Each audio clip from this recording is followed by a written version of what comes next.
தமிழ்நாட்டுக்கு இன்னைக்கு பல்வேறு வகையில தொந்தரவுகளை கொடுத்துட்டு இருக்கிறாங்க.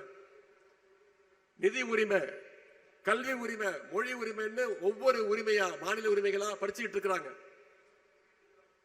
இப்ப கூட பாத்தீங்கன்னா சமீபத்தில் மகளிருடைய பொருளாதார வளர்ச்சிக்கு பெரிதும் துணை நிற்கின்ற 100 நாள் வேலைவாய்ப்பு திட்டத்தை ஒன்றிய அரசு செஞ்சுட்டு இருக்கு. அதற்கும் நம்முடைய தலைவர், நம்முடைய முதலமைச்சர் தான் இன்னைக்கு குரல் கொடுத்துட்டு இருக்கிறார். சமீபத்தில் குஜராத்தில் பேசின ஒன்றிய அமைச்சர் திரு அமித்ஷா அவர்கள், நாங்க இன்னைக்கு பீகார்ல ஜெயிச்சிட்டோம், அடுத்து எங்களுடைய டார்கெட் தமிழ்நாடு அப்படின்னு தமிழ்நாட்டுக்கு ஒன்றிய உள்துறை அமைச்சர் அமித்ஷா அவர்கள் வார்னிங் கொடுக்கிறார், பயமுத்த பார்க்கிறார். இங்க திரண்டிருக்கக்கூடிய லட்சக்கணக்கான மகளிர் முன்னாடி நாம உறுதியா சொல்ற, சுயமரியாதை மிக்க இந்த மகளிர் படை இருக்கின்ற வரைக்கும் சங்கிகளால தமிழ்நாட்டுக்குள்ள தொட்டு கூட பார்க்க முடியாது. தமிழ்நாடு என்பது தந்தை பெரியார் அவர்கள் உருவாக்கிய சமத்துவ பூங்கா.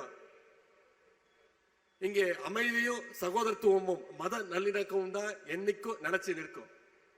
இந்த அமைதி பூங்காவுக்குள்ள அத்துமீறி நுழையணும்னா பாசிச சங்கில் நினைச்சாங்கன்னா அவங்கள எப்படி விரட்டி அடிக்கணும்ன்ற அந்த ட்ரிக்கு நம்முடைய தலைவர் அவர்களுக்கு தெரியும்.